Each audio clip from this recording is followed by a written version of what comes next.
Panjenengan harus tahu bahwasanya pada waktu zaman dahulu salah satu wazifah, salah satu daripada kegiatan, salah satu daripada strategi daripada dakwah Islamiyah yang ada di tanah Jawa, khususnya di Nusantara umumnya, itu adalah apa yang disebut dengan ijra'u nutfatin nubuwah. Ijra'u nutfatin nubuwah yaitu adalah mengalirkan darah kenabian, mengalirkan darah kenabian, mengalirkan darah kenabian. Jadi para syarif, para sayyid ini kawin dengan orang Jawa, kawin dengan orang Sunda, kawin dengan orang Melayu, orang Sumatera, Kalimantan, Ambon, Sulawesi, Maluku. Akhirnya bentuknya sudah tidak ada Arab-Arabnya. Akhirnya bentuknya tidak begitu kelihatan syarif dan sayyid, hanya mengalirkan darahnya saja. Tetapi di dalam prakteknya mereka semua tidak ada yang mengaku syarif dan sayyid. Kenapa? Karena syarif dengan sayyid ini banyak tawadhu'. Karena syarif dan sayyid ini tidak mau mencoreng nama baik Rasulullah sallallahu alaihi wasallam. Akibat nanti yaitu adalah karena amal perbuatan yang tidak baik, akhirnya justru yang tercoreng adalah baginda Rasulullah sallallahu alaihi wasallam. Ini syarif sayyid nggak mau. Begitu menjaganya syarif dengan sayyid itu pada darahnya Rasulullah. Begitu menjaganya para sayyid dan syarif ini menjaga nama baik Rasulullah yang dianggap sebagai mbahnya, daripada nanti Rasulullah itu tercoreng nama baiknya. Karena semua para syarif dan sayyid itu merasa bahwasanya yang maksum hanya Rasulullah. Syarif dan sayyid tidak ada yang maksum. Yang dijamin masuk surganya hanya Rasulullah. Syarif tidak dan sayyid tidak ada satupun yang menjamin masuk surga. Tidak ada yang dijamin masuk surga. Maka dari itu saudara-saudara sekalian, para syarif dan sayyid tidak ada yang maksum dari maksiat. Sementara Kanjeng Nabi itu maksum daripada maksiat. Para syarif dan sayyid itu tidak ada yang maksum, tidak ada yang terjaga dari kesalahan dan dosa. Sementara Rasulullah itu selalu dijaga dari dosa dan kesalahan. Di sini antara syarif dengan Rasulullah sangat jauh bedanya. Rasulullah manusia istimewa, syarif dan sayyid manusia biasa. Maka jangan sampai nanti kekurangan para syarif dan sayyid dan maksiat dosa-dosanya mencoreng nama baik Rasulullah. Makanya kebanyakan para syarif dan sayyid sangat tidak mau disebut syarif dan sayyid. Karena apa? Karena mana? Karena hati penggalini pun syarif dengan sayyid itu adalah penggalini Kanjeng Nabi Muhammad sallallahu alaihi wasallam. Oknum-oknum ba'al bid'ah oknum habaib banyak menanamkan doktrin-doktrin akidah yang tidak benar, mengajari doktrin-doktrin syariat yang tidak benar. Kenapa? Karena mereka mencangkokkan nasab dari Kanjeng Nabi. Keracunan nasab ini yang harus Anda sadari, wahai orang Karanganyar. Nanti pertama terus selamatkan Indonesia dari penjajahan mereka. Makanya saya sepakat dengan Gus Abbas, pemerintah harus turun tangan ini. Ini masalah bangsa, masalah NKRI. Harus turun tangan. Kalau enggak, saya khawatir ini bisa perang saudara. Bukan antara Ba'alawi dan umat, bukan. Antara kita sama kita. Beliau Bang Haji, alhamdulillah rawuh di Pondok Pesantren Pitutur Luhur ini masih sawah. Beliau juga merintis semacam Tegalrejo, asrama perguruan Islam ya. Oh Bang, perguruan Islam Roma Irama itu. Kalau di Tegalrejo itu asrama perguruan Islam, kalau Roma Irama ini perintis pesantren perguruan Islam Roma Irama. Pergi pergi ya deh. Insyaallah ada Gus Abbas putra ya Mbak ya dari Mbak Buntet itu, Masya Allah putu ya. Seiso nuwun sewu, saya sering bilang modar ke Jenderal Malabi itu. Kenapa begitu modar ini? Mohon maaf, karena memang ya musuh kita. Mosok kayak ini modar musuh itu kan patut itu, mohon maaf nih. Jadi saya sering bilang begitu. Beliau sudah ketiga kali ini datang di Pitutur Luhur, dan berkah dari banyak alim para ulama malam hari kita berkumpul dalam satu tujuan. Kata Bang Haji la'i kalimatillah itu, bahwa beliau tadi sudah berjam-jam ngobrol, intinya kita berada di jalan yang hak, di jalan yang hak.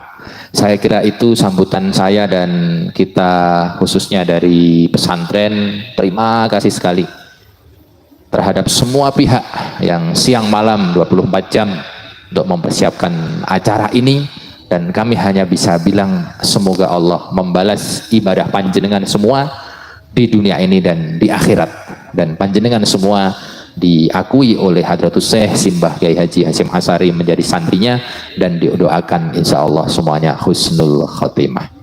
Dan yang terakhir, kami selaku pimpinan Pondok Pesantren Pitutur Luhur minta doa dari panjenengan semua, dan berkali-kali tidak bosan kepada Mbah Kiai atau Gus Abbas, juga tadi Bang Haji Roma Irama sudah mendoakan pesantren tercinta ini. insya Allah semakin berkah,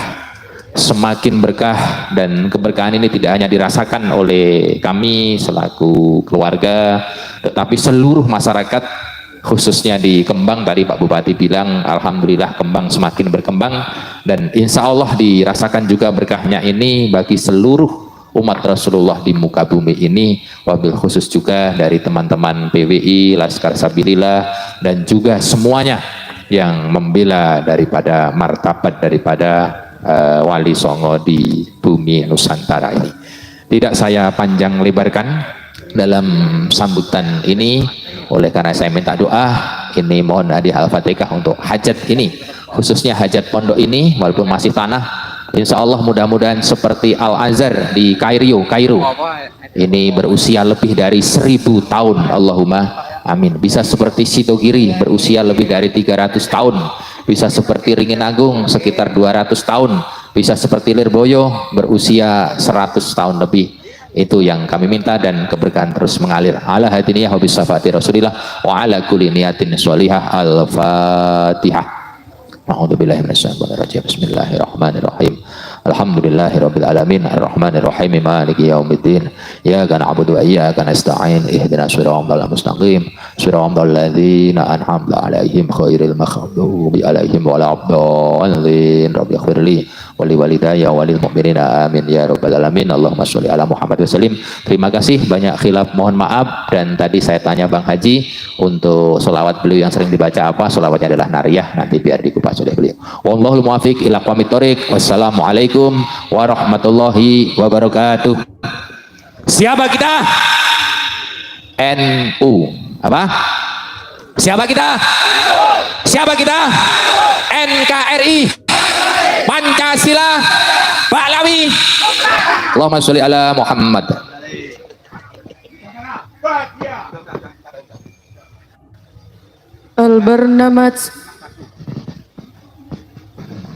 Al-Barnamat As-Sabi' Mau'idatul Hasanah min Habibinal Karim Kiai Haji Muhammad Abbas Bili Khadimil Ma'had Nahdlatul Ummah bi Cirebon Jawatil Gharbiyah ilal ladina yatawallawna fi hadhil ansyidan falyatafaddal mashkuran. Hadirin hadirat rahimakumullah, adicara salajengipun inggih punika Mau'idatul Hasanah ingkang badhe kawadhar saking panjenenganipun ingkang kinurmatan Romo Kiai Haji Muhammad Abbas Bili, pengasuh Pondok Pesantren Nahdlatul Ummah Cirebon, Jawa Barat. Bidhe wekdal saha sasana pandhigawara kawula sumanggaaken. Assalamualaikum warahmatullahi wabarakatuh. Bismillahirrahmanirrahim. Nahmaduka Allahumma ya man manaha ahbabahu bil waridatil ilahiyyah wa syaraha sudurahum bil fuyudatir rabbaniyah wa mala'a qulubahum bil ulumil ladunniyah wa amaddahum min khazaini fadlihi bil imdadatil katsiratil mustafawiyyah faj'ala minhum a'immatal istikhrajil ma'anil khafiyyah wal ittila'i ala sirril khususiyyah wal kalimatil mardiyyah وفضل من شاء منهم ليخرج عنه على سائر البلية والصلاة والسلام على سيدنا محمد ابن عبد الله خير البرية وعلى آله وأصحابه ومن تبع هداه إلى يوم القيامة يوم لا ريب فيه ولا نهاية وبعد معاشر المكرمين, para alim ulama, para kiai, para sepuh, bini sepuh, para pejabat pemerintah baik sipil ataupun militer, bapak-bapak dan ibu sedoyo, muslimin, muslimat, mukminin, mukminat, hadirin, hadirat, nahdiyin, nahdiyat, ansarin wal fatayat, wabil khusus sahibul bait beserta keluarga Pondok Pesantren Pitutur Luhur. Ingkang kula hormati Asy-Syarif Raden Al-Haj Omah Irama, kulo nembek ngenalaken panjenengan dumateng sederek kulo niki termasuk sepuh kulo, termasuk neti urut nyanik langkung sepah berarti mamang kulo. Sebab nopo kulo ngendika Asy-Syarif? Karena Om Haji Roma Irama niki merupakan keturunan asli dari Sultan Ageng Tirtayasa. Mila wonten Raden. Niku terusé dumateng Maulana Yusuf, terusé dumateng Maulana Hasanuddin bin Syarif Hidayatullah, dados piyambake jalur nasabe sami kali kula. Cuma masyarakat Indonesia belum tahu. Hanya tahu Bang Haji Roma Irama. Tapi kalau masyarakat Karanganyar Titen, maka lagu-lagu beliau semuanya adalah dakwah. Tidak mungkin seorang penyanyi yang hanya mujarradud dangdut, tetapi isinya dakwah. Saya sendiri sering mendengarkan lagu beliau. Itu sangat luar biasa. Kata-katanya menyentuh hati, mudah dicerna, dan musiknya juga enak didengarkan, disesuaikan dengan isinya. Mungkin sebetulnya panjenengan sudah bertanya-tanya, ini Bang Haji ini kok nggak seperti penyanyi yang lain. Kalau penyanyi yang lain kan tidak ada satu misi di dalam masalah penciptaan lagu-lagunya yang berkaitan dengan agama. Tetapi panjenengan semua lihat bahwa lagunya beliau ini memang banyak lagu-lagu yang berkaitan dengan agama. Kenapa? Karena darah beliau ini adalah masih ada tetesan darah daripada Syarif Hidayatullah, daripada Sayyidina Husain bin Ali, daripada Sayyidina Rasulullah Muhammad sallallahu alaihi wasallam. Jadi beliau ini adalah Syarif. Cuma biasa kalau Syarif itu biasa memang tidak mau dikenal sama orang. Itu enggak di mana-mana. Kemarin kita ada tamu dari Pakistan juga tidak mau dikenal di Pakistan juga Syarif itu. Kemudian juga di Maghribi juga begitu juga. Di Afghanistan, di Irak, tidak ada Syarif dan Sayyid ini menonjol-nonjolkan diri untuk dihormati, untuk ditonjolkan, dijadikan sebagai orang Syarif dan Sayyid, itu enggak ada. Ya memang wadifahnya seperti itu. Panjenengan tahu bahwa para ulama, para kiai yang ada di Solo pun itu insya Allah 90% itu adalah Syarif dengan Sayyid. Cuma mereka enggak ngaku. Insya Allah termasuk beliau juga, termasuk Syarif dengan Sayyid. Makanya para Syarif dan para Sayyid yang ada di Cirebon, khususnya di Buntet Pesantren, itu tidak berani ketika ceramah mengaku-ngaku dirinya Syarif, menyebut dirinya Sayyid, tidak berani. Kenapa? Karena keluarga Buntet Pesantren dan Cirebon memiliki satu keyakinan bahwasanya para ulama, para kiai pun yang mungkin bentuk fisiknya sudah Jawa, itu adalah juga para Syarif dan Sayyid yang tidak kalah dengan Buntet Pesantren dan tidak kalah dengan yang lainnya. Maka para Syarif dan Sayyid ini kebanyakan tidak mengaku. Apa yang disebut dengan ilmu tasawufnya adalah dafnul wujud. Idfin wujudaka fi ardil khumul, fama nabata biduni dafni la yatimmu nitaju. Pendamlah diri kalian, wujud kalian di dalam tanah yang sepi, yang tidak ada yang tahu di mana keistimewaan kalian, tidak ada yang tahu kecuali Allah. Sebab sesuatu yang tumbuh tapi tidak ditanam terlalu dalam, maka tumbuhnya tidak akan sempurna. Pohon kalau seumpama ditanamnya tidak dalam, maka tidak akan sempurna tumbuhnya. Tetapi ketika ditanamnya dalam, insya Allah sampai berapa meter pun kena badai, kena angin, insya Allah akan kuat. Itu prinsip daripada para Syarif dan Sayyid. Saudara-saudara kalian, panjenengan harus tahu bahwasanya pada waktu zaman dahulu salah satu wazifah, salah satu daripada kegiatan, salah satu daripada strategi daripada dakwah Islamiyah yang ada di tanah Jawa, khususnya di Nusantara umumnya, itu adalah apa yang disebut dengan ijra'u nutfatin nubuwah. Ijra'u nutfatin nubuwah yaitu adalah mengalirkan darah kenabian.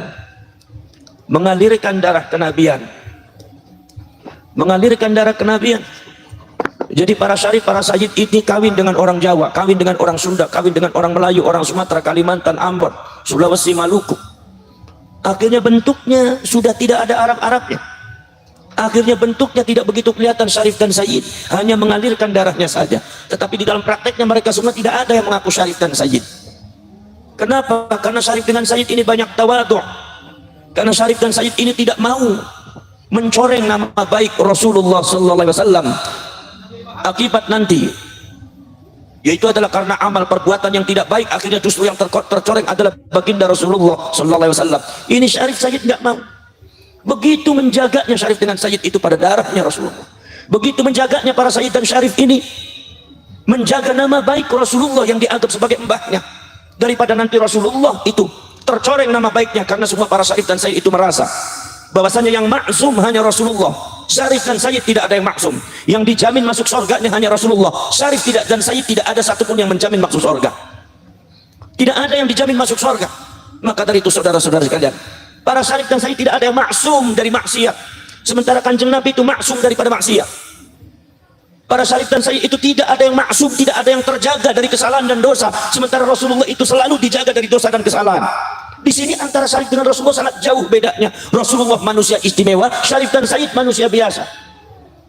Maka jangan sampai nanti kekurangan para syarif dan sayyid dan maksiat dosa-dosanya mencoreng nama baik Rasulullah. Makanya kebanyakan para syarif dan sayyid sangat tidak mau disebut syarif dan sayyid. Karena apa? Karena mana? Karena hati penggali ini pun syarif dengan sayyid itu adalah penggali kanjeng Nabi Muhammad sallallahu alaihi wasallam. Para syarif perahu, para sedulur sedaya mawon, di dalam masalah yang berkaitan dengan polemik nasab, nasabnya Ba'alwi ini harus mendapatkan perhatian khusus, khususnya dumateng para ulama, para kiai ingkang wonten dumateng Karanganyar. Sebab napa? Ini sebab ada di antara komentar-komentar para ulama dan para kiai sekarang menganggap bahwasanya polemik nasab yang berkaitan dengan Ba'alwi dan Habib dianggap tidak penting. Dianggapnya tidak penting, bahkan ada yang mengatakan udah yang penting kita jangan mikirin nasab, yang penting kita itu adalah jadi orang yang bertakwa. Saudara-saudara sekalian, panjenengan lihat kitab Hayatus Sahabah, kalian lihat juga kitab Asy-Syama'ilul Muhammadiyah karangannya Al-Imam Abu Isa At-Tirmidzi. Bagaimana para sahabat dan para tabi'in, bagaimana para sahabat itu saudara-saudara sekalian, al-ihtimam bima yata'allaqu bi Rasulillah sallallahu alaihi wasallam, sangat menganggap penting kepada sesuatu yang berkaitan dengan Rasulullah. Sangat menganggap penting kepada sesuatu yang berkaitan dengan Rasulullah, karena mereka sadar sesuatu yang berkaitan dengan Rasulullah itu kaitannya dengan mencintai Rasul. Sesuatu yang kaitannya dengan mencintai Rasul adalah sesuatu yang kaitannya dengan iman kita semua. Sesuatu yang berkaitan dengan iman kita semua ini adalah sesuatu yang berkaitan dengan akidah kita, sesuatu yang berkaitan dengan syariah kita, sesuatu yang berkaitan dengan akhlak kita, dan sesuatu yang berkaitan dengan agama kita. Jadi jangan dianggap nggak penting masalah nasab ini, saudara. Panjenengan jadi ulama itu harusnya al-ihtimam bima yata'allaqu bi Rasulillah sallallahu alaihi wasallam. Sesuatu yang berkaitan dengan Nabi itu harus dianggap penting. Sahabat itu menganggap penting dengan Rasulullah. Sesuatu yang berkaitan dengan Rasulullah, sekecil apapun sahabat dicatat, dianggap penting. Sahabat memperhatikan bagaimana cara makannya Rasulullah. Orang mau makan kalau bukan Rasulullah tidak ada yang peduli, tapi kalau yang berkaitan dengan Rasulullah, ini kaitannya dengan akhlak, ini kaitannya dengan cara, ini kaitannya dengan apa? Dengan manhaj, ini kaitannya dengan ideologi, ini kaitannya dengan syariah, ini kaitannya dengan agama. Bagaimana Rasulullah ketika tidur, bagaimana Rasulullah ketika berdoa, bagaimana Rasulullah ketika lenggah, ketika duduk, bagaimana Rasulullah ketika minum, bagaimana Rasulullah itu ketika mau tidur, bahkan bagaimana Rasulullah ketika caranya Rasulullah buang air besar, caranya Rasulullah bersuci dari buang air, bagaimana caranya Rasulullah bersuci dari najis. Itu para sahabat dan termasuk garwo-garwonya, termasuk Siti Aisyah dan yang lain-lainnya, itu dicatat semuanya, tidak ada satupun yang luput dari mata para sahabat. Kenapa? Sebab ini ma yata'allaqu bi Rasulillah sallallahu alaihi wasallam, ini sesuatu yang berkaitan dengan kanjeng Nabi, ini adalah paling penting. Sahabat itu menganggap penting, segala sesuatu yang berkaitan dengan kanjeng Nabi dianggap penting. Jadi sampean jadi ulama kok jangan anggap penting perkara sing kaitane bareng kanjeng Nabi kok ora dianggap penting. Sampean ku ulama kayak model apa sih model lagi? Gini apa mboten? Para syarif, para sedulur sedaya, subhanallah, sampai sahabat itu hafal kanjeng Nabi pada waktu usia sekian ubannya ada sekian, ketika usia sekian kanjeng Nabi ubannya ada sekian, ketika Rasulullah meninggal ubannya ada sekian. Uban ini nganti tiken Pak,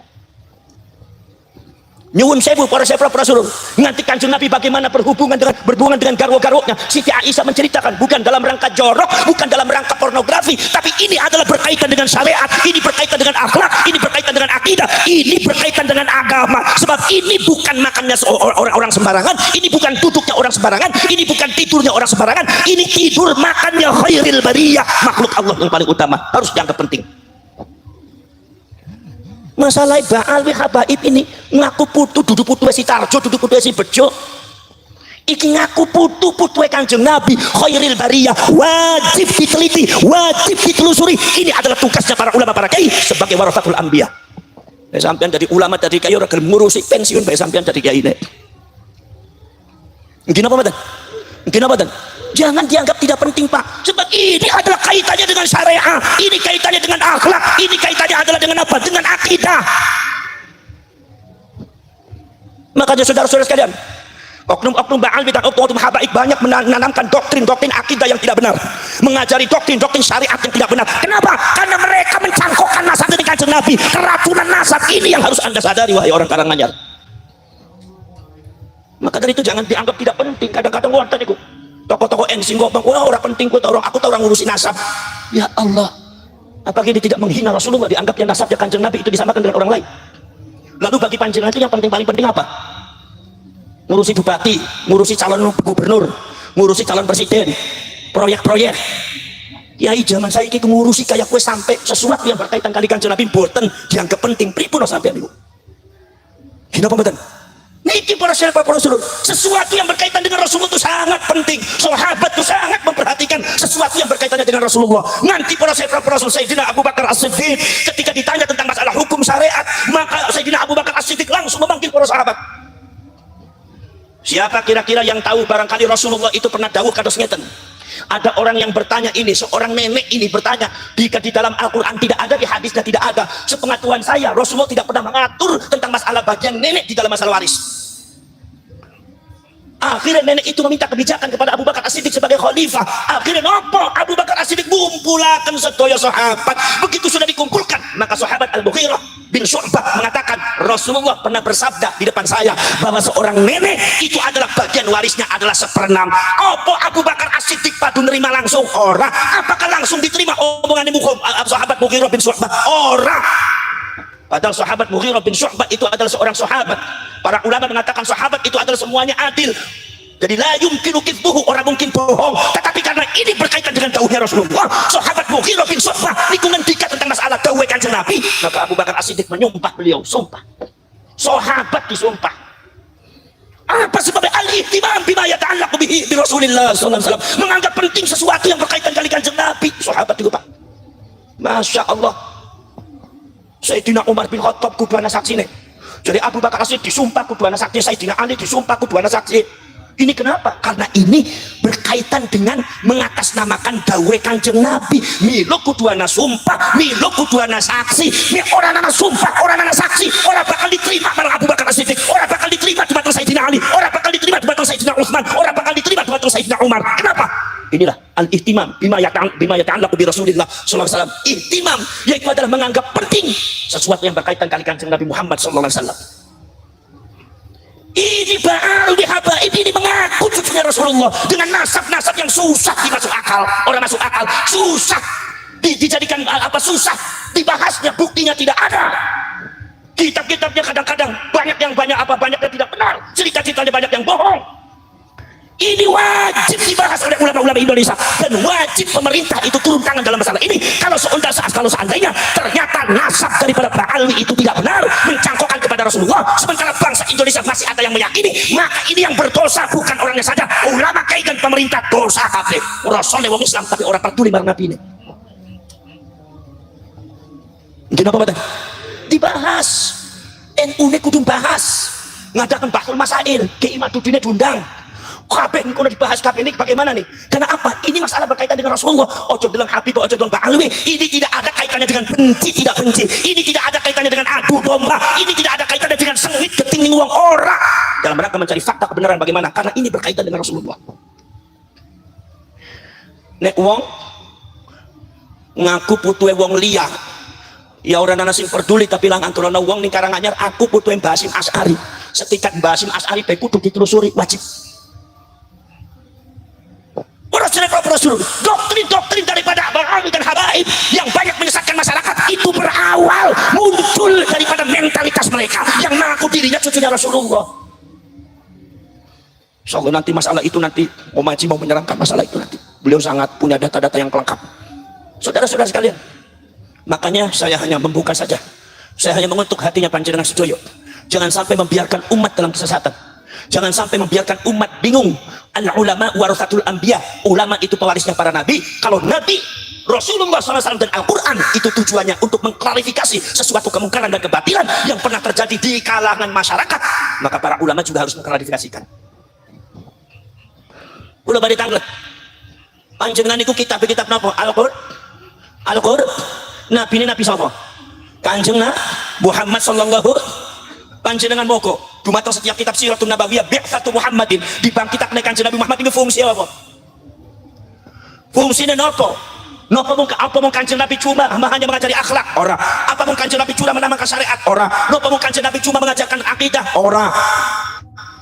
Tugas daripada Al-Quran dan kanjeng Nabi adalah tugasnya apa? Mengklarifikasi satu kemungkaran dan kebatilan yang terjadi di masa lalu. Saudara, dikiranya pada waktu masa dulu itu nggak ada fitnah? Ada. Masya Allah. Saya mau cerita, Nabi Isa alaihissalam difitnah. Satu difitnah, Nabi Isa adalah anak zina. Karena Siti Maryam itu adalah sebagai khadimah, yaitu adalah orang yang berbakti kepada Masjidil Aqsa, Baitul Muqaddas. Ada lagi seorang namanya Yusuf An-Najjar, itu juga orang soleh dari Nigeria, orang kulit hitam. Begitu Allah subhanahu wa ta'ala menghendaki Siti Maryam supaya punya anak tanpa bapak, itu langsung orang Yahudi mengklaim Maryam berzina dengan Yusuf. Siti Maryam lari, diselamatkan oleh Nabi Zakaria. Subhanallah, saudara-saudara, diselamatkan oleh Nabi Zakaria. Tapi fitnah tentang masalah Nabi Isa itu masih ada, sampai masih ditemukan di dalam kitab-kitab Bible, baik New Testament atau Old Testament, yaitu di dalam kitab Bible yang orang-orang Yahudi atau orang-orang yang agama Nasrani. Itu saudara-saudara kalian masih tercatat Isa bin Yusuf. Ya bon. Ini para syekh para rasul masih ada tulisan Isa bin Yusuf. Itu artinya apa? Orang yang menulis Isa bin Yusuf itu mempunyai akidah, mempunyai keyakinan bahwa Nabi Isa itu adalah anak zina. Anak zinanya Yusuf An-Najjar dengan Siti Maryam. Masih ada kayak tulisannya. Saya kaget itu pada waktu beberapa kajian di Bible seperti itu. Nomor 2, saudara-saudara sekalian, Siti Maryam lari dikira zina. Begitu Siti Maryam sudah melahirkan anak yaitu Nabi Isa, Siti Maryam mengatakan, ya Rabbi, bagaimana kalau seandainya orang itu bertanya bagaimana ya Rabbi? Kata Siti Maryam mengatakan, ya Maryam, katakan kepada mereka, inni nazartu lirrahmani sauma. Inni nazartu lirrahmani sauma walan ukallimal yauma insiya. Aku sudah berjanji kepada Tuhanku untuk berpuasa, tidak bisa ngobrol dengan kalian manusia semua. Siti Maryam hanya isyarat kepada anaknya, suruh tanya sama anaknya sendiri. Suruh tanya sama cabang bayinya sendiri. Saudara-saudara sekalian, akhirnya kemudian masyarakat protes, ya Maryam, bagaimana mungkin aku bertanya kepada bayi yang masih digendong dalam ayunan seperti ini, nggak bisa ngomong, gigi aja masih belum keluar. Allah subhanahu wa ta'ala memberikan kekuatan kepada bayi itu. Nabi Isa masih jabang bayi, masih belum keluar giginya, tapi bicara secara fasih, ini Abdullah, aku adalah hamba Allah. Ibuku itu bukan orang yang tidak benar. Aku adalah hamba Allah, rohnya Allah. Aku adalah ayat tanda-tanda kebesaran Allah. Allah mampu menciptakan aku tanpa bapak. Bagaimana mungkin Allah tidak mampu? Karena aku punya ibu. Nabi Adam tidak ada bapak, tidak ada ibu pun Allah mampu. Coba kita kaji sekarang. Allah subhanahu wa ta'ala memberikan kekuatan dari seorang Nabi Isa yang masih kecil, yang masih jadi bayi, belum bisa bicara, sebetulnya normalnya belum bisa bicara, tapi Allah berkenan untuk berbicara setelah fase, untuk mengklarifikasikan semua itu. Apa maksudnya? Sebab ini fitnah, ma yata'allaqu bir rasul, sesuatu yang berkaitan dengan Rasul. Siapa? Nabi Isa. Bayi pun suruh bicara. Jadi sampean jadi ulama jangan suka bicara, ini nggak penting. Bayi saja suruh bicara sama Allah untuk mengklarifikasikan itu. Kenapa sampai menganggap tidak penting? Kalau Allah memberikan kekuatan mukjizat, bayi suruh bicara, berarti artinya apa? Ma yata'allaqu bil anbiya'i wal mursalin, sesuatu yang berkaitan dengan nabi dan rasul, ini sangat penting bagi kita semua, maka harus diungkap. Orang-orang kadang-kadang kiai-kiai yang seperti itu tuh biasanya kiai-kiai penakut. Kadang-kadang nggak mau ngungkap, kiai penakut karena nggak enak, akhirnya membiarkan umat dalam kesesatan. Ada kemarin kita baru saja membongkar beberapa kuburan-kuburan palsu. Ada kiai-kiai menganggap tidak penting lagi. Lalu yang dianggap penting sampai apa? Yang jadi korban semuanya nahdlin. Sebab yang ziarah kubur nahdlin. Bayangkan orang-orang NU ziarah ke situ, bukan ratusan, kadang-kadang sampai ribuan orang ziarah. Itu saudara, itu mereka ziarahnya sama siapa? Kirim Fatihah. Kirim Fatihahnya sama siapa? Orang yang nggak ada historis, nggak ada historinya, nggak ada ceritanya, itu palsu, makamnya di bawahnya nggak ada isinya. Apakah itu bukan berhala, Kiai? Apakah itu bukan berhala? Makam tidak ada isinya, itu berhala, harus dibongkar. Karena ini menyesatkan umat Islam. Jangan diam, wahai para ulama, para kiai. Ini, saudara-saudara sekalian, maka saya bilang langsung bongkar. Kerjasama dengan aparat, bongkar semua. Akhirnya di Pemalang bongkar, yang ada dibongkar. Ini ada beberapa makam lagi yang harus dibongkar. Subhanallah, makamnya orang ditumpangi, diganti namanya Habib.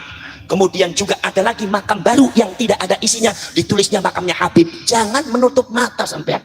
Jadi ulama, jadi kiai, jadi pemerintah, jadi aparat, jadi TNI, jadi kepolisian, jangan menutup mata. Ini sudah terjadi di kalangan masyarakat dan rakyat Indonesia. Rakyat ini perlu diselamatkan, jangan diam saja sampean. Wis keblok ora apa-apa keblok. Wong Karanganyang bisa emang keblok-blok. Nglakoni ora mung bisa keblok tok. Subhanallah. Ini saudara-saudara. Siti Maryam akhirnya begitu Nabi Isa sudah sepuh. Ini orang Yahudi tetap merekayasa akidah yang tidak benar, membelokkan masyarakat kepada akidah yang tidak benar. Apa? Nabi Isa memiliki mukjizat, bisa menghidupkan orang mati. Wa ubri'ul akmaha wal abrasa biidznillah wa uhyil mauta biidznillah, bisa menghidupkan orang mati dengan izin Allah. Orang Yahudi mengatakan, wahai umat Isa, wahai masyarakat, yang namanya Isa itu orang luar biasa. Enggak.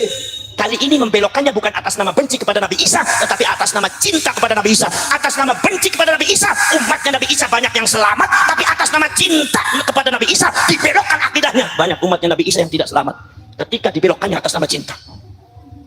Orang luar biasa enggak.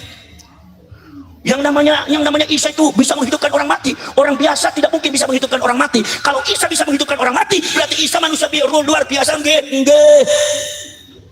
Dibelokkan sedikit demi sedikit.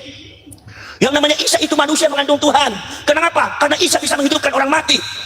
Kenapa? Sebab Isa itu bisa menghidupkan orang mati. Menghidupkan orang mati itu bukan pekerjaan manusia, itu pekerjaan Tuhan. Kalau Isa bisa menghidupkan orang mati, berarti di dalam diri Isa mengandung Tuhan. Isa itu setengah manusia, setengah Tuhan. Sudah mulai sesat. Akhirnya apa? Akhirnya kata orang Yahudi mengatakan, wahai umat Nabi Isa, Isa itu anaknya Allah. Apa sebab? Sebab Isa itu setengah manusia, setengah Tuhan. Sedangkan Isa dilahirkan hanya ada ibunya saja, Siti Maryam. Ibunya itu manusia, berarti jelas bapaknya itu Tuhan. Tuhan satu-satunya itu Allah, berarti Isa itu anaknya Allah. Agama Allah, agama tauhid monoteisme, tauhid cuma Allah Subhanahu wa taala sudah disesatkan oleh orang Yahudi, menyesatkan masyarakat umat Nabi Isa. Ini jangan sampai terjadi seperti ini di kalangan umat Islam. Saudara-saudara sekalian, Nabi Isa dianggap anak Allah, maka muncullah agama baru, agama Trinitas. Saudara-saudara sekalian, ini akibat apa? Akibat fitnah yang dibiarkan.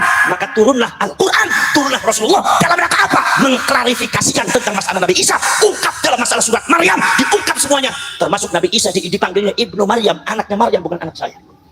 Ketika mereka mengatakan Isa itu harus disembah sebagai Tuhan anak, maka diungkap di situ bahwasanya saudara-saudara sekalian, Nabi Isa tidak pernah memerintahkan kepada orang bahwasanya untuk menyembah dirinya, enggak pernah. Itu harus diungkap, diklarifikasikan di dalam Al-Quran dan hadis, diklarifikasikan di dalam ayat Al-Quran secara langsung oleh Allah, langsung dibantah oleh Nabi Muhammad. Wala taltafitu lahum lain, Arabnya ora bener. Saudara-saudara sekalian, maka panjenengan semua sebagai warasatul anbiya harus meneruskan perjuangan beliau mengklarifikasikan kepada masyarakat untuk perkara-perkara yang tidak benar, harus diklarifikasikan. Mana yang benar, mana akidah yang benar, ini enggak benar, yang ini benar, yang ini enggak benar. Itu tugasnya sampean sebagai pewarisnya para nabi. Saudara, Nabi Sulaiman difitnah tukang sihir. Nabi Sulaiman difitnah tukang sihir, gembong penyihir itu Sulaiman. Subhanallah. Saudara-saudara sekalian, diklarifikasikan oleh Allah dalam Al-Quran. Satu riwayat mengatakan bahwa setan dan iblis justru memendam, mengubur buku kumpulan penyihir yang asalnya dari apa? Asalnya dari kebohongan dari setan dan jin, mencuri kabar dari langit, dikumpulkan dalam sebuah buku menjadi ajaran-ajaran sihir. Kemudian setan dan iblis sengaja ditanamkan di bawah kursi singgasananya Nabi Sulaiman. Ketika Nabi Sulaiman sudah tidak ada, setan itu membuat rekayasa, tapi setan juga yang membuat fitnah. Akhirnya setan kemudian mengumpulkan masyarakat, menampakkan dirinya kepada seseorang, wujudnya cukup manusia. Coba kalian lihat, Sulaiman itu adalah kerajaan yang luar biasa. Sulaiman itu adalah orang hebat, bisa menundukkan langit dan bumi, binatang, setan, jin, berengkayangan, tunduk semua. Kalian tahu rahasianya apa? Waduh, nggak tahu bagaimana Pak? Bongkar itu, mata kursi Sulaiman, sesuatu di bawah kursi singgasana Nabi Sulaiman. Begitu dibongkar, ternyata isi bukunya buku sihir. Akhirnya masyarakat terfitnah, punya asumsi Nabi Sulaiman, kerajaannya, kekuasaannya, kehebatannya berasal dari ilmu sihir. Dan Nabi Sulaiman di branding sebagai pakar penyihir, gembong penyihir, orang yang pertama kali belajar ilmu sihir. Apa enggak fatal itu Pak? Kalau itu hubungannya dengan orang lain mungkin Allah tidak mengklarifikasikan, tapi ini hubungannya dengan Nabi loh, dengan Rasul. Subhanallah. Ada lagi riwayat yang lain mengatakan bahwasanya ketika itu para setan dan iblis itu mengajari sihir, asalnya daripada berita-berita yang dicuri dari langit. Kabar-kabar yang tidak benar berisi kebohongan, akan terjadi ini, akan terjadi ini, berisi kejahatan-kejahatan diajarkan oleh setan dan iblis kepada manusia, diturunkan kepada dukun-dukun sebagai orang yang mengaspirasikan kebohongan-kebohongan yang diajarkan oleh setan dan iblis kepada manusia. Makanya semua tersebar nama baik jin dan setan itu mulai muncul, bahwa setan dan jin bisa mengetahui masa depan, setan dan jin itu bisa menentukan nasib, setan dan jin itu bisa memperbanyak rezeki, setan dan jin itu bisa menentukan umur mati atau tidak. Akhirnya banyak orang-orang yang akidahnya rusak. Akhirnya Nabi Sulaiman langsung bergerak. Itu kitab bohongnya, kitab sihirnya direbut oleh Nabi Isa, kemudian ditanam oleh Nabi Isa di bawah kursi singgasananya Nabi Sulaiman ya. Nabi Sulaiman di bawah kursinya singgasana Nabi Sulaiman. Maksudnya supaya tidak ada yang berani membongkar. Begitu Nabi Sulaiman meninggal, setan buat fitnah. Ya ma'asyiran nas, wahai manusia semua, apakah kalian tahu bagaimana rahasia kehebatannya kerajaan Sulaiman? Terletak pada apa? Bongkar, istakhriju ma tahta kursi Sulaiman. Keluarkan apa yang ada di bawah kursinya Nabi Sulaiman. Fastakhraju, maka manusia berbondong-bondong membongkarnya. Ternyata di dalamnya ada buku isinya kumpulan-kumpulan ajaran-ajaran sihir. Maka manusia mengatakan langsung terfitnah. Bagaimana fitnahnya Nabi Sulaiman? Bagaimana terfitnahnya manusia kepada Nabi Sulaiman? Kata masyarakat mengatakan, ya Sulaiman, innama mulkuka bihadza ya Sulaiman. Ternyata kehebatan kerajaanmu rahasianya terletak pada ini, ilmu sihir. Berarti Sulaiman ada gembong penyihir. Nabi Sulaiman di-framing sebagai penyihir, Pak. Jangan dianggap nggak penting ini. Langsung diklarifikasikan oleh Allah. Wattaba'u ma tatlu syayatin ala mulki Sulaiman. Wa ma kafara Sulaiman walakinna syayatin kafaru yu'allimuna an-nasa sihr. Langsung dibantah oleh Allah dalam Al-Qur'an. Mereka tidak mengikuti Sulaiman. Yang mengajarkan sihir adalah para setan, para jin yang tidak benar. Itu adalah pertanda kekufuran setan kepada saya. Sulaiman tidak pernah mengajarkan sihir. Sulaiman tidak pernah mengajarkan kekufuran. Tapi setan-setan itu yang mengajarkan kalian kekufuran, yaitu adalah sihir adalah setan. Yang membuat rekayasa adalah setan dengan menanamkan doktrin-doktrin kebohongan kepada manusia semua. Allah membongkarnya di dalam Al-Quran. Allah membongkarnya di dalam Al-Quran. Tapi fitnah tentang masalah Nabi Sulaiman itu berlangsung sampai zamannya Kanjeng Nabi disampaikan. Masih terasa, Pak. Nabi Sulaiman di branding sebagai penyihir. Pada waktu Rasulullah menyebutkan para nabi Allah yang wajib diimani, di antara menyebutkan Nabi Adam, Nabi Nuh, Nabi Syed, Nabi Dawud, Nabi Ibrahim, Nabi Ishak, Nabi Ismail, Nabi Hud, Nabi Syuaib, Nabi Dzulkifli, sampai Nabi Yahya, Nabi Musa, Nabi Harun. Nabi Muhammad menyebutkan Nabi Sulaiman. Ketika disebutkan nama Sulaiman, muncul Sulaiman, maka itu orang Arab, orang musyrik yang sudah didoktrin oleh orang Yahudi. Orang Yahudi langsung berteriak, Sulaiman Muhammad itu tukang sihir. Sihirnya Muhammad adalah dari Sulaiman. Buktinya apa? Buktinya Muhammad menyebutkan Sulaiman sebagai orang yang wajib dipercaya sebagai Nabi dan Rasul. Berarti Muhammad adalah penerus Sulaiman, penyihir. Langsung diklarifikasi oleh Allah, wa ma huwa bisahir. Wa ma huwa bisahir. Muhammad itu bukan penyihir. Itu diklarifikasikan oleh Allah dalam Al-Quran, diklarifikasikan oleh Allah, oleh Rasulullah yang disebut musaddiqun lima baina yadayhi. Rasulullah membenarkan, mengklarifikasikan, meluruskan cerita tentang para nabi, para rasul yang sudah terfitnah, dibelokkan oleh orang-orang yang tidak benar. Maka ini tugasnya Al-Quran, diturunkan oleh Allah Subhanahu wa taala sebagai hudan linnas wa bayyinatin minal huda wal furqan. Jadi sampean jangan punya alasan ini nggak penting. Gimana rasa sampean kayak sudah tahu yang jadi korban itu orang-orang NU, masa orang dianggap penting? Sesuatu yang berkaitan dengan Rasulullah tidak dianggap penting. Saya tanya, lalu yang dianggap penting oleh sampean apa? Yang berkaitan dengan pilkada, apa yang berkaitan dengan pilgub, apa yang berkaitan dengan apa pilihan presiden, itu lebih penting daripada sesuatu yang berkaitan dengan Rasulullah. Sampean pertanggungjawaban di depan Allah bagaimana? Maka di sini saudara-saudara sekalian, mari kita bersatu padu saudara-saudara sekalian, karena ini adalah sangat luar biasa, dan ini adalah bukan sekedar berhubungan dengan agama kita, dengan akidah kita, dengan syariat kita, tetapi ini sangat berhubungan dengan status kita, eksistensi kita sebagai bangsa Indonesia. Kalau kita mencintai Indonesia, kalau kita mencintai negeri ini, kita harus bahas semuanya. Sebab sudah banyak yang klaim negara, klaim daerah, klaim apa saja. Insyaallah nanti akan dijelaskan oleh Opaji nanti.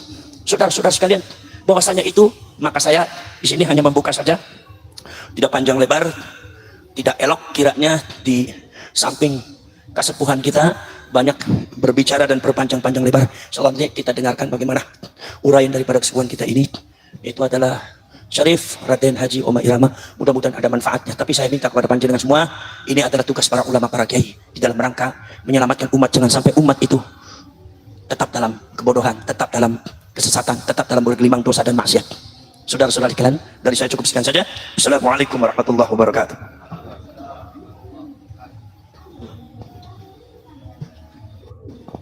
Acara yang selanjutnya, pengajian akbar yang akan disampaikan oleh beliau, Haji Roma Irama. Kepada beliau, waktu dan tempat kami persilahkan.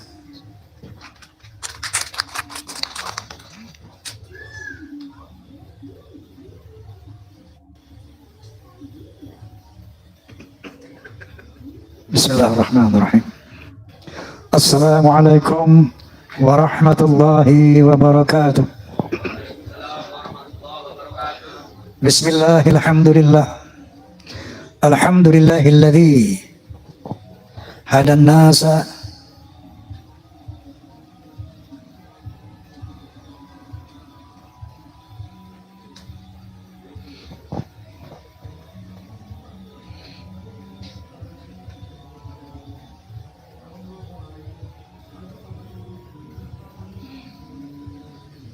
Alhamdulillah, alhamdulillahilladzi hadan nas ila hayatin tayyibatin fid dunya wal akhirati bi syari'atil Islam. Asyhadu an la ilaha illallah wahdahu la syarika lah, dzul jalali wal ikram. Wa asyhadu anna sayyidana wa nabiyyana Muhammadan abduhu wa rasuluh sayyidul arabi wal ajam. Fassallallahu ala sayyidina Muhammad wa ala alihi wa sahbihi wasallam. Amma ba'd. Al-mukarramun, para amil ulama yang saya muliakan, wabil khusus sahibul hajah, sahibul bait, Bapak Kiai Haji Sumarsono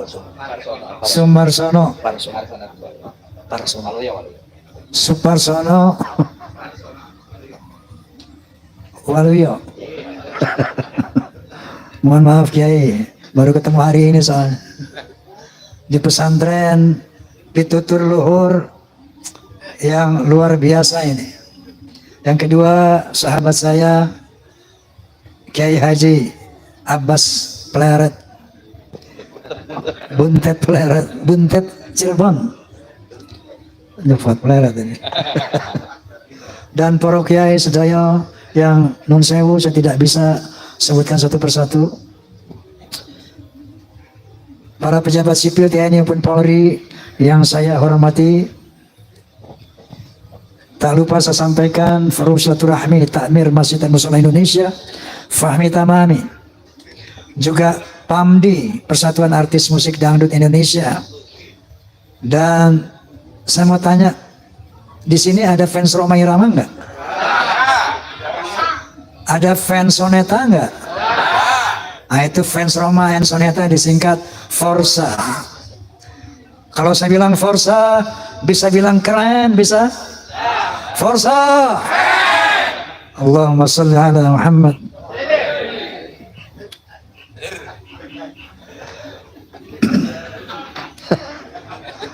Hati saya gembira, bahagia luar biasa ketika pertama kali mendengar sambutan dari Kiai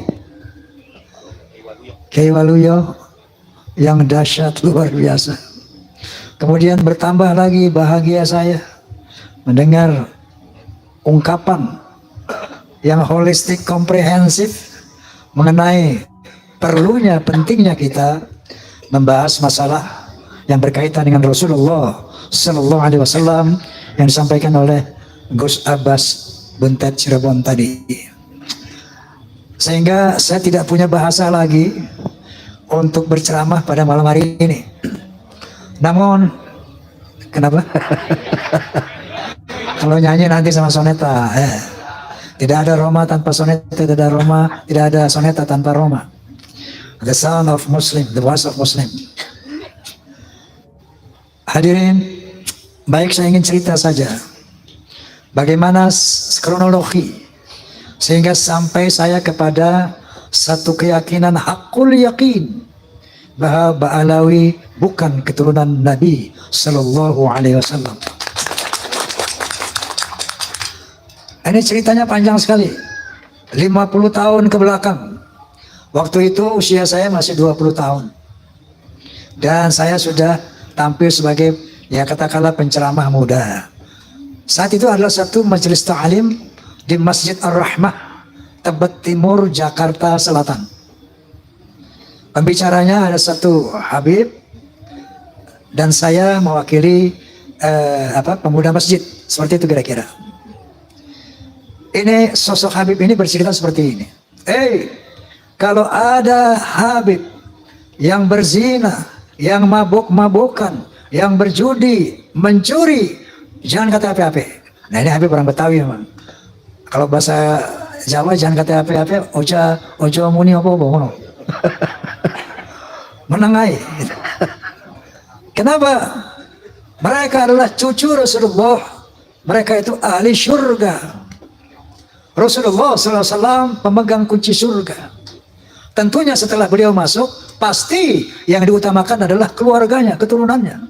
Maka ketika ada Habib yang melakukan kemaksiatan tadi, jangan kata apa-apa, menengai, ojo ngomong apa-apa. Ngoten. Ini saya saat itu merasa tersentak. Ketika saya giliran naik, saya katakan, Beb, Beb, ada koreksi ente. Itu antum bilang tadi bahwa keturunan Nabi pasti masuk surga walaupun maksiat seperti apapun. Qala ta'ala, a'udzu billahi minasyaitonir rajim. Bismillahirrahmanirrahim. Ya ayuhan nas, inna khalaqnakum min dzakari wa untha wa ja'alnakum syu'uban wa qabaila lita'arafu. Inna akramakum 'indallahi atqakum. Shadaqallahul azim. Beb, Allah Subhanahu wa taala berfirman, wahai manusia, aku telah menciptakan kalian dari seorang laki-laki dan perempuan. Dari sana aku jadikan kamu berbangsa-bangsa. Dari bangsa-bangsa itu aku jadikan kamu bersuku-suku. Seperti contohnya Indonesia. Bangsa Indonesia sukunya ada kurang lebih 700 apa berapa? Pinter. Ada Sunda, ada Jawa, Aceh, Padang, Batak, dan banyak lagi yang lainnya. Gimana Bang Ge? Lita'arafu, saling mengenallah. Lita'arafu, saling menghormatilah. Inna akramakum 'indallah atqakum. Sesungguhnya ketinggian derajatmu di sisi Allah adalah takwamu. Bukan dari mana bangsamu, bukan dari siapa keturunanmu. Nabi SAW menyambut firman ini dengan menyatakan, la fadla li'arabiyyin 'ala ajamiyyin illa bitaqwa. Tidak ada kelebihan bangsa Arab dari yang bukan Arab kecuali takwa. Lalu saya katakan lagi, Beb, bukankah Rasulullah sallallahu alaihi wasallam bersabda, al jannatu lil muttaqina walau kana 'abdan habasyian wan naru lil 'asina walau kana sayyidan quraisyan hashimian. Surga itu untuk orang-orang yang bertakwa walaupun dia budak dari bangsa Habsyi. Contohnya Bilal bin Rabah, budak dari bangsa Habsyi, tapi Rasulullah menjamin bahwa Bilal bin Rabah adalah insya Allah menjadi ahli surga. Sementara orang neraka adalah tempat orang maksiat walaupun dia dari Sayyid Quraisy Bani Hashim. Ini yang saya utarakan saat itu. Bahkan Rasulullah SAW bersabda, "Lau anna Fatimah binti Muhammad sarqat laqatta'tu yadaha." Seandainya Fatimah binti Muhammad mencuri, aku sendiri akan memotong tangannya. Artinya, Beb, saya katakan, tidak ada privilege, tidak ada keutamaan untuk turunan Nabi sekalipun. Rasulullah pernah mengadakan halaqah dengan para sahabat. Beliau bercerita, aku rindu kepada saudara-saudaraku sambil meneteskan air mata. Aku rindu dengan saudara-saudaraku. Para sahabat bertanya, ya Rasulullah, bukankah kami saudara-saudaramu? Kalian adalah sahabatku. Waqala Rasulullah SAW, saudaraku adalah man ra'ani fa'ana fuba liman ra'ani fa'amana bi. Thumma fuba liman lam yarani fa'amana bi. Beruntung orang yang melihat aku, beruntung orang yang bertemu dengan aku kemudian dia beriman kepadaku. Tapi lebih beruntung orang yang tidak pernah bertemu aku, enggak pernah melihat aku, tapi dia beriman kepadaku. Mereka itulah saudara-saudaraku.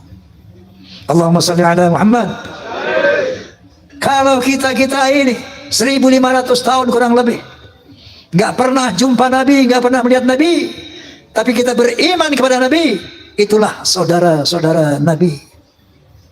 Makanya ketika Rasulullah di akhir hayatnya, dia tidak memanggil keturunannya ya dzurriyyati, yang dipanggil dia ummati, ya ummati. Islam dinul khalis, Islam adalah agama yang lurus. Rasulullah SAW adalah tokoh yang demokratis, bukan tokoh yang nepotis, bukan tokoh yang pokoknya nanti semua keturunanku, keluargaku harus masuk surga apapun kesalahannya lah. Inilah al-Islam, itulah sosok kepribadian Rasulullah Sallallahu Alaihi Wasallam. Setelah saya ngomong begitu, ini 50 tahun yang lalu, hebohlah satu masjid itu. Wow. Besoknya saya dipanggil oleh Habib Sepuh. Bang Haji, ente ngomong apa kemarin? Sampai ramai itu orang-orang di masjid. Saya bilang, saya ceritakanlah. Ada Habib ngomong begini, Habib. Saya bilang, qala ta'ala, qala Rasulullah, bla bla bla. Mohon petunjuk, Habib. Saya bilang, apa yang Anda sampaikan itu benar. Apa yang Anda sampaikan itu tidak salah. Tapi saya mohon, jangan ulangi lagi kata-kata seperti itu. Kenapa? Karena itu akan merusak ukhuwah Islamiyah. Sejak saat itu saya pendam dalam perut. Saya melihat berbagai macam arogansi, kemungkaran yang dilakukan Habib. Saya nggak mau bunyi lagi. Saking taatnya saya kepada Habib Sepuh tadi. 50 tahun saya tahan itu. Sampai akhirnya muncul doktrin-doktrin yang tidak bisa diterima akal sehat dan sangat merusak akidah, saya pikir.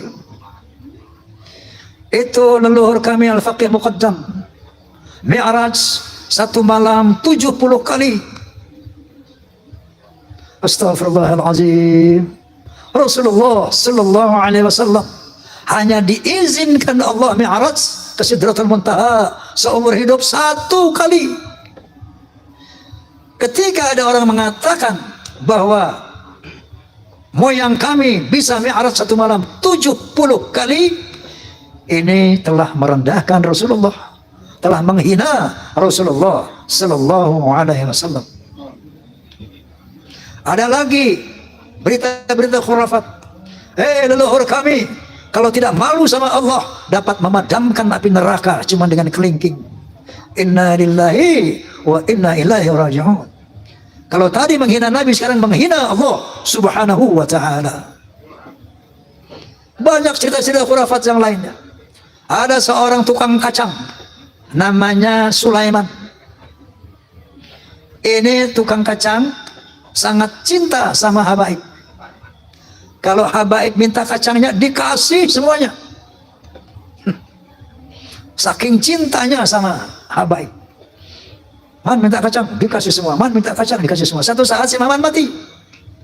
Begitu Maman mati, lapor ini orang kepada Habib tadi, Beb, Maman mati. Ini Maman ahli maksiat, ibadahnya berantakan. Datanglah ini Habib, ngasih surat, ditaruh di lehernya di belakang mayit itu. Man, nanti kalau Munkar Wanakir tanya, jangan dijawab. Kasih aja ini surat, inti masuk surga tanpa hisab. Banyak lagi ceritanya seperti itu. Leluhur mereka semuanya wali, bisa nurunkan emas dari langit. Yaman itu negeri paling miskin di Timur Tengah.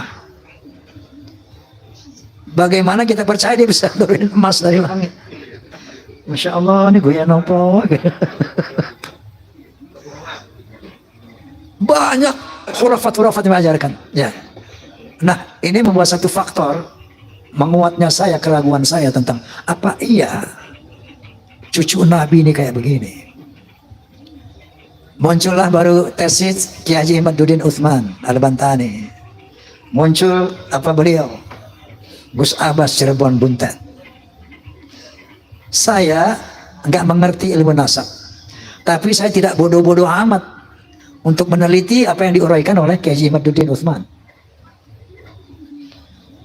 Beliau bercerita di antaranya bahwa yang namanya Ahmad bin Isa, keturunan Rasulullah Sallallahu Alaihi Wasallam, sejak abad ke-4, ke-5, ke-6, ke-7, ke-8 sampai 9 awal itu tercatat di dalam manuskrip kuno, hanya punya anak 3, yaitu Muhammad, Ali, dan Hasan. Muhammad, Ali, dan Hussein. Selama 550 tahun itu sejarah menulis itu. Tiba-tiba di abad ke-9 akhir muncul Ubaidillah sebagai anak Ahmad bin Isa yang keempat. Nggak usah pinter-pinter amat untuk meneliti, untuk menerima hal ini. Cukup punya akal yang waras, cukup punya akal yang sehat, kita bisa melihat, oh kalau begitu Ubaidillah ini cantol, cangkokan. Kiai Imaduddin tentu saja sebagai seorang kiai mujtahid, bahkan bisa menjelaskan secara ilmiah bahwa kepalsuan Ubaidillah ini. Dari sini mulai keraguan saya yang selama 50 tahun itu bertambah menjadi yakin. Tapi baru ilmu yakin doang nih. Saya undanglah Kiai Imaduddin di podcast saya. Kemudian dalam rangka, karena saya saat itu sebagai penengah ingin mencari siapa sih yang benar ini, apakah Ba'alawi, apakah Kiai Imad, maka saya undanglah dari Rabitul Alawiyah sebagai penyeimbang. Saya undang Ustaz Taufik Segaf, tidak hadir. Bahkan saya undang juga Rizik Syihab, tidak hadir. Saya undang juga dari Pekalongan Bapak Lutfi bin Yahya, tidak hadir. Sementara melalui media sosial itu semakin gencar, orang mengkritisi, ulama-ulama semakin banyak, semakin bermunculan. Lalu saya undang Profesor Menahem Ali, seorang ahli filologi, ahli sejarah peradaban manusia. Dalam podcast saya beliau menjelaskan bahwa yang namanya Hadramaut, kota Hadramaut itu asalnya dari nama orang yang bernama Hazarmaved. Dia orang dari Kaukasus yang kemudian menjadi Hadramaut. Jadi menurut penelitian secara filologi, orang Yaman ini bukan orang Arab, tapi orang Kaukasus. Berarti mustahil sebagai keturunan Nabi Sallallahu Alaihi Wasallam menurut Profesor Menahem Ali.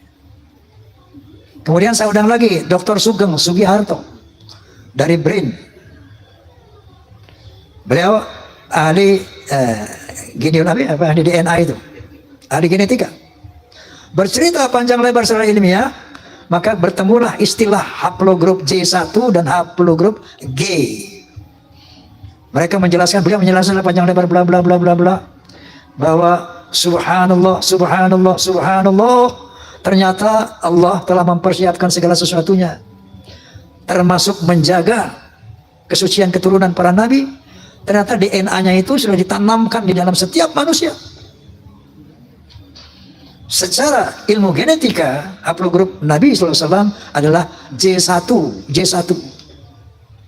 Haplogrupnya Ba'alawi, menurut kalau Anda klik di internet familytreedna.com, familytreedna.com, klik saja, akan keluar nanti ada 180 orang Ba'alawi. Sebagian dari Indonesia itu dari Yaman, sebagian kecil dari Indonesia itu haplogrupnya adalah G, Yahudi Askenazi. Nah, dari 3 disiplin ilmu ini, menurut sejarah, menurut ilmu nasab, menurut ilmu filologi, menurut ilmu DNA, maka muncullah hakul yakin bahwa Ba'alawi bukan keturunan Nabi Sallallahu Alaihi Wasallam. Lalu di counter itu Roma Irama, menurut Gus Romel ini pembela Ba'alawi. Kita bisa lihat di medsos. Itu Roma Irama sosok hakul yakin bahwa Ba'alawi bukan turunan Nabi. bahwa Ubaidillah itu bukan turunan Nabi?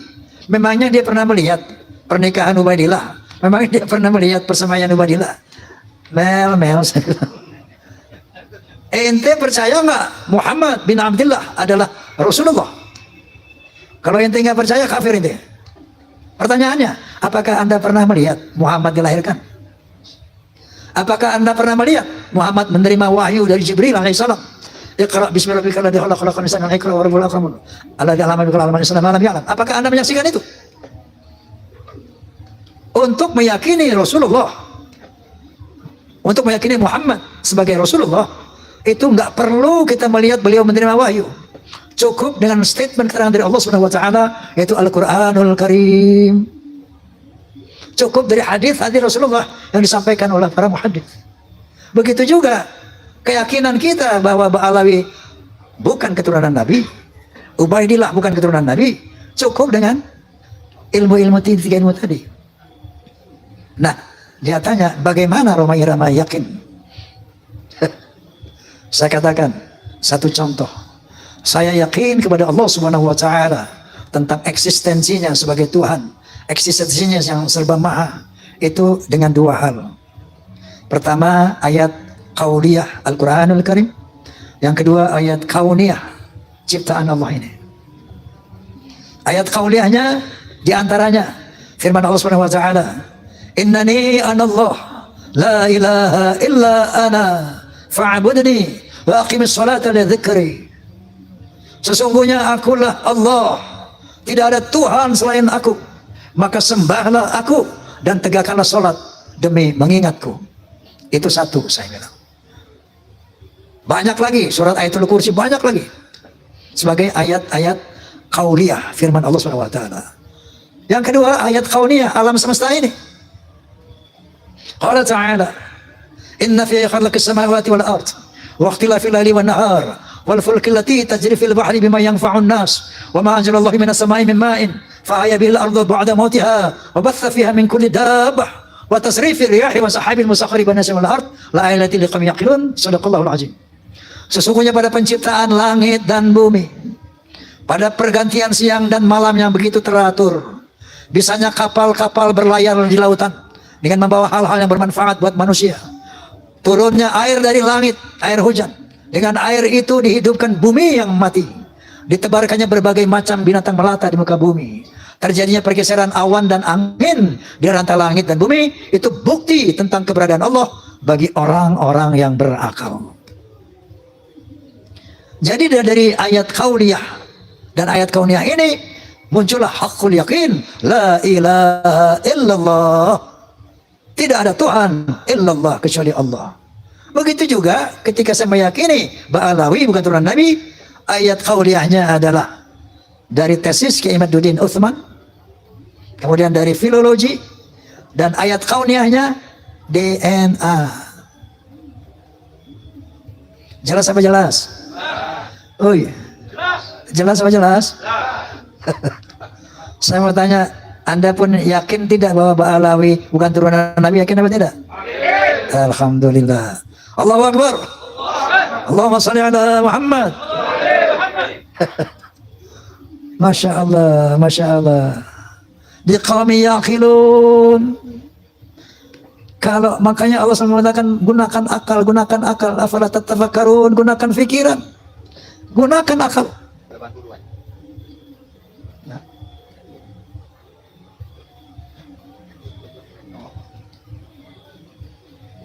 Nah, jadi tambahan lagi keyakinan saya itu dengan berbagai macam arogansi dan khurafat-khurafat yang tadi saya utarakan.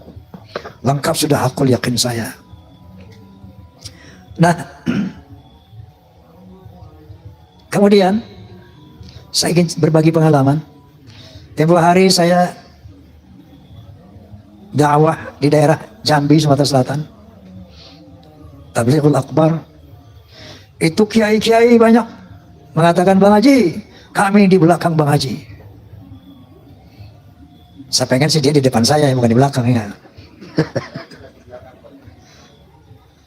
Ketika saya mengadakan pentas Soneta Group di Banjarmasin, ada satu kesempatan kita berkumpul dengan para pejabat.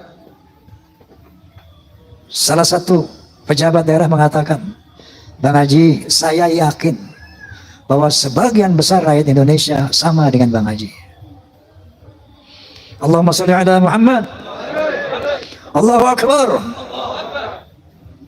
Kenapa?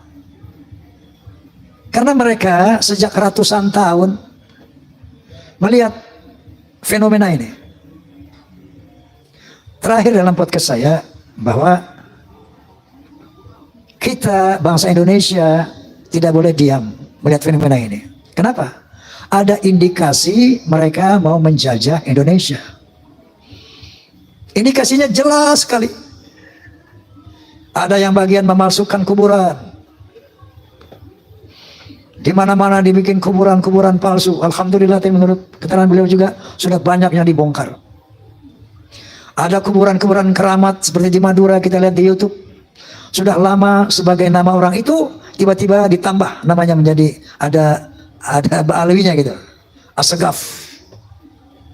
Yang paling trending yaitu KRT Sumo di Ningrat di Semarang, diganti namanya dengan Habib Hasan bin Toha bin Yahya.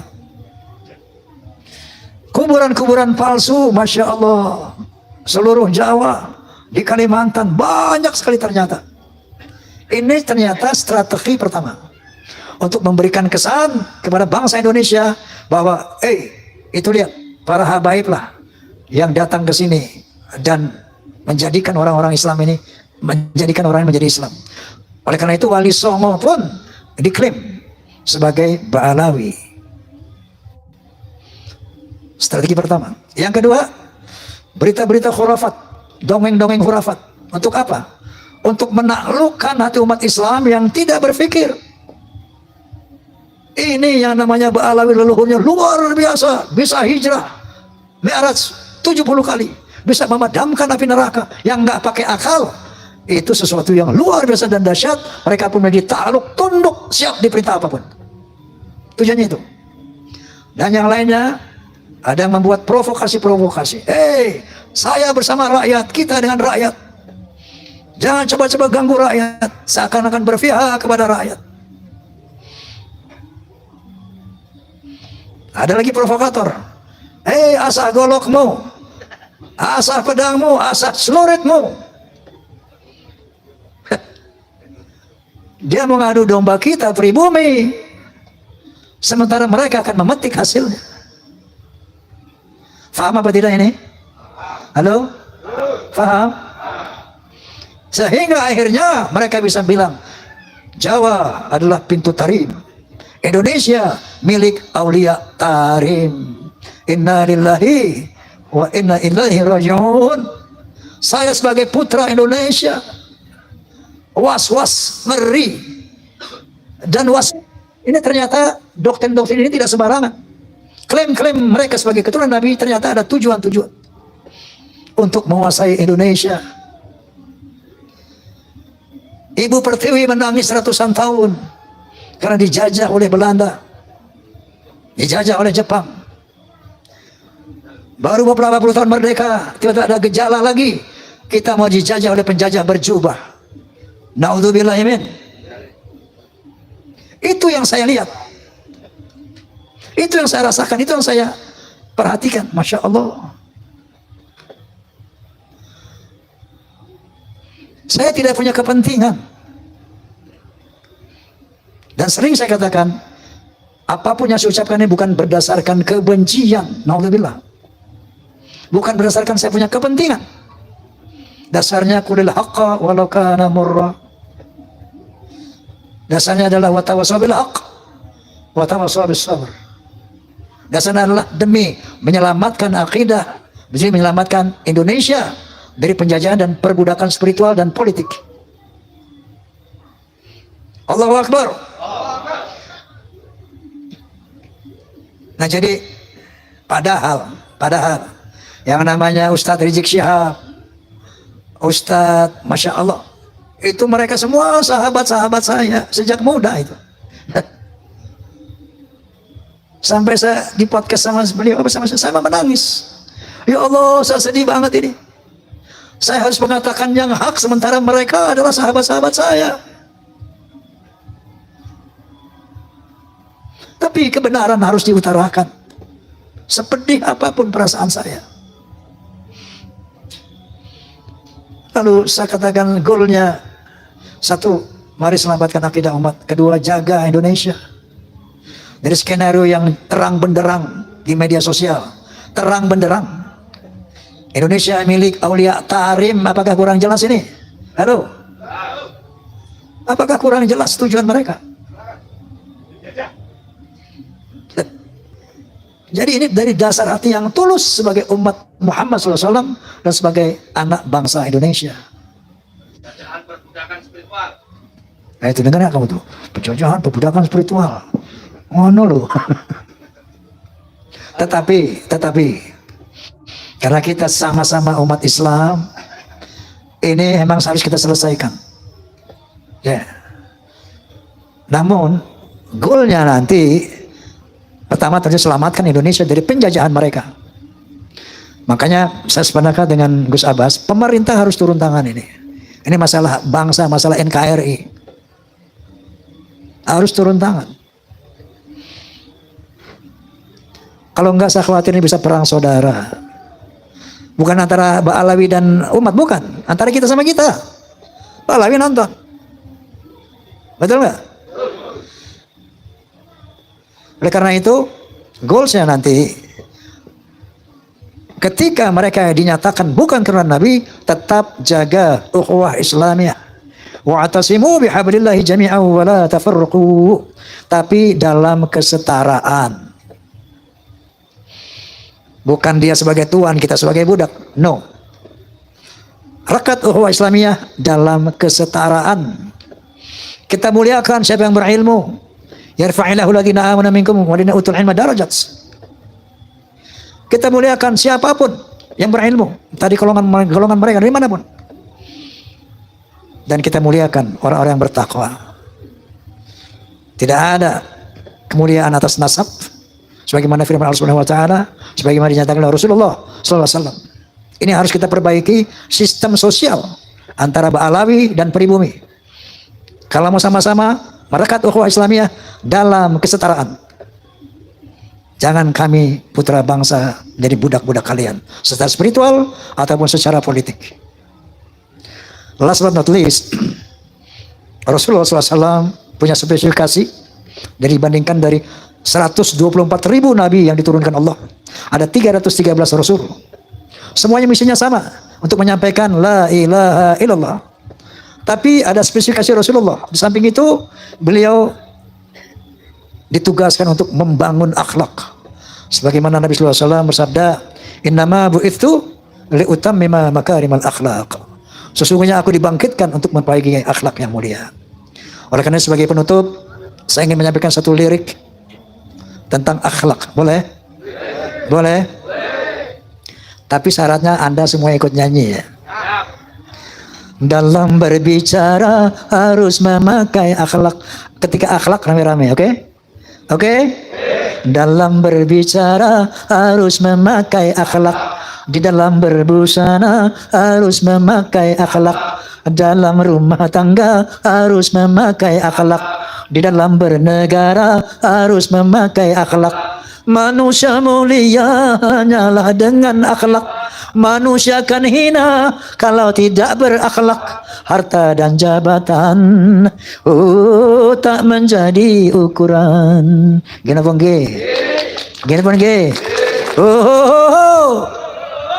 Di suaramu.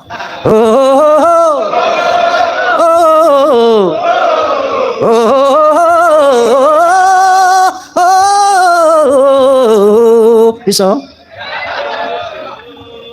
Manusia adalah sebaiknya ciptaan. Akhlak membedakan manusia dan hewan. Karena hewan tidak punya keimanan dan tak punya pemikiran. Hidup bebas tidak terikat oleh hukum dan juga peraturan. Dararam daram daram dam. Dararam daram daram dam. Dararam daram daram dam. Dararam daram dararam. Dalam pergaulan harus memakai akhlak. Di dalam persaingan harus memakai akhlak. Dalam perjuangan harus memakai akhlak. Dalam pemerintahan harus memakai akhlak. Kehidupan indah hanyalah dengan akhlak. Damai dan sentosa hanyalah dengan akhlak. Kalau tak berakhlak, ayo. Kalau tak berakhlak, oh negara jadi rusak. Ayo berakhlak. Dararam daram daram dam, dararam daram daram ram, dararam daram daram dam, dararam daram dararam. Assalamualaikum warahmatullahi wabarakatuh.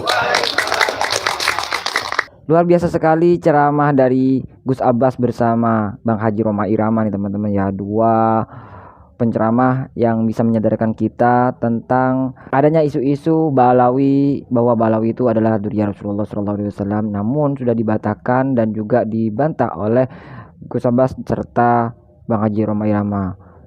Ceramah-ceramah yang tadi semoga menjadi motivasi kepada kita agar selalu bisa mendekatkan diri kepada Allah Subhanahu wa taala serta tidak gampang terpercaya dengan kabib-kabib yang tidak jelas apakah memang itu betul dzurriyyah Rasulullah atau memang hanya mengaku dzurriyyah Rasulullah.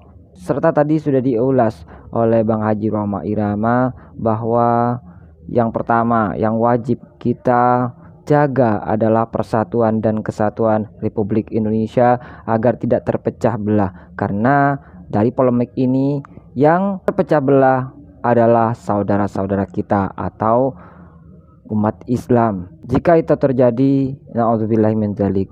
Semoga aja masalah ini dan polemik ini cepat selesai dan terang benderang, meskipun sudah terang benderang nih teman-teman ya. Namun dari pihak Rabithah Alawiyah masih kekeh untuk memperjuangkan bahwa Rabithah Alawiyah serta kabib-kabib yang berada di Indonesia ini adalah dzurriyyah Rasulullah SAW. Bagaimana menurut pendapat teman-teman semua? Silakan lanjut di kolom komentar. Terima kasih sudah selalu mengikuti channel ini dan dukung terus Arman Al-Fatih agar bisa selalu memberikan informasi-informasi seputar nasab. Terima kasih untuk teman-teman semua. Sampai jumpa di video selanjutnya. Assalamualaikum warahmatullahi wabarakatuh.